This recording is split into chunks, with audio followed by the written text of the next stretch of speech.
Group 4ல typist counselling 5ஆம் தேதி முடிஞ்சிடுச்சு. டிஎன்பிசி இப்போ செலெக்ஷன் லிஸ்ட்டை வந்து அந்தந்த டிபார்ட்மெண்ட்டுக்கு அனுப்ப ஆரம்பிச்சிருப்பாங்க. இப்போ நீங்கள் என்ன பண்ணுறது அப்படின்னு பார்க்கலாம். யாரெல்லாம் டைபிஸ்ட் கவுன்சிலிங் செலக்ட் ஆனீங்களோ அவங்க எல்லாருமே முதல்ல நீங்கள் வில்லிங் லெட்டர் கொடுக்கணும். இந்த வில்லிங் லெட்டர் ஏன் கொடுக்கணும் அப்படின்னா, உங்களுக்கு தேவையான இடத்துல போஸ்டிங் எடுக்கிறதுக்கு தான் இந்த வில்லிங் லெட்டர் கொடுக்கணும். வில்லிங் லெட்டர் எப்படி எழுதணும் அப்படிங்கிறத பற்றி ஒரு வீடியோ போட்டிருக்கேன். அந்த வீடியோட லிங்கை இந்த வீடியோ டிஸ்கிரிப்ஷனில் ஒரு வீடியோ லிஸ்ட் கொடுத்துருக்கேன். அதாவது allotment order to appointment order, அந்த லிஸ்ட்ல அந்த வீடியோ இருக்கும். ஒரு தடவை செக் பண்ணி பார்த்துங்க. ஜேஏவிஓக்கு போட்ட அதே வீடியோ தான், சிமிலரா உங்களுக்கும் இருக்கும். கொஞ்சம் மாடிஃபிகேஷன் பண்ணிக்கங்க அதை. அடுத்தது இந்த வில்லிங் லெட்டரை எங்க கொடுக்கணும் அப்படிங்கிறத பத்தி பார்க்கலாம்.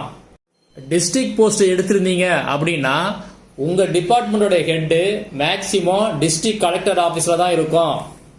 அதனால உங்க டிஸ்ட்ரிக்ட் கலெக்டர் ஆபீஸ்ல கான்டாக்ட் பண்ணி அங்க யார்கிட்ட கொடுக்கணுமோ அங்க கொடுங்க. இப்போ ஸ்டேட் லெவல்ல எடுத்தவங்க வில்லிங் லெட்டர் கொடுக்கணுமா அப்படின்னா கண்டிப்பா கொடுங்க. உங்க ஹெட் ஆபீஸ் மேக்சிமம் சென்னையில தான் இருக்கும்.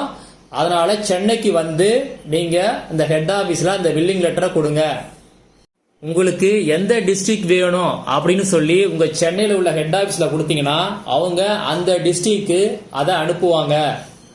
அந்த டிஸ்ட்ரிக்ட்ல இருந்து உங்களுக்கு இன்டிமேஷன் லெட்டர் வரும். மறுபடியும் ஒரு கவுன்சிலிங் மாதிரி வைப்பாங்க. அந்த டிஸ்ட்ரிக்ட்ல எந்த லொகேஷன்ல உங்களுக்கு வேணும் அப்படின்னு கேட்பாங்க. மறுபடியும் ஒரு வில்லிங் லெட்டர் கொடுக்கற மாதிரி இருக்கும். வில்லிங் லெட்டர் கொடுத்தா நம்ம வேண்டிய இடம் கிடைக்குமா அப்படின்னா மேக்சிமம் கிடைக்கும். உமன் கேண்டிடேட் கண்டிப்பா கிடைக்கும். இந்த வில்லிங் லெட்டரை நேர்ல போய் கொடுக்கணுமா இல்ல போஸ்டல்ல அனுப்பணுமா அப்படின்னா நேர்ல போய் கொடுங்க. அப்பதான் உங்களுக்கு அந்த பிரியாரிட்டி அவங்க கொடுப்பாங்க. வில்லிங் லெட்டர் கம்பல்சரியா கொடுக்கணுமானா கம்பல்சரியா கொடுக்கணும். ஏற்கனவே டிஎன்பிசி அதை பத்தி ஒரு அனௌன்ஸ்மெண்ட் கொடுத்திருக்காங்க. அதனால வில்லிங் லெட்டரை கம்பல்சரியா கொடுங்க. டிஎன்பிசில இருந்து உங்களுக்கு கன்சர்ன் டிபார்ட்மெண்ட்டுக்கு அனுப்பின பிறகு அங்கிருந்து உங்களுக்கு இன்டிமேஷன் லெட்டர் வரும். டிஎன்பிசி அப்பப்ப செலக்ஷன் லிஸ்ட்டை வந்து ரிலீஸ் பண்ணிட்டு இருப்பாங்க. அதை பத்தி டெய்லி அப்டேட் போடுவேன். அதனால நீங்க அதை மிஸ் பண்ணாம பாருங்க. டிஎன்பிசி கன்சர்ன் டிபார்ட்மெண்ட்டுக்கு அனுப்பின பிறகு 10 to 15 டேஸ் கழிச்சு உங்களுக்கு கண்டிப்பா இன்டிமேஷன் லெட்டர் வீட்டுக்கு வரும். அந்த இன்டிமேஷன் லெட்டர்ல என்னென்ன இருக்கும், என்னென்ன டாக்குமெண்ட்ஸ் நீங்க அந்த ஹெட் ஆபீஸ் கொண்டு போகணும் அப்படிங்கறத பத்தி ஒரு வீடியோ போட்டிருக்கேன். அந்த வீடியோவும் அந்த லிஸ்ட்ல இருக்குது, மிஸ் பண்ணாம பாருங்க. அந்த இன்டிமேஷன் லெட்டர்ல உங்களுக்கு என்னைக்கு வர சொல்லியிருக்காங்களோ அன்னைக்கு போனீங்கன்னா சர்டிபிகேட் வெரிஃபிகேஷன் பண்ணி அன்னைக்கு அப்பாயின்மெண்ட் ஆர்டர் இஷ்யூ பண்ணுவாங்க.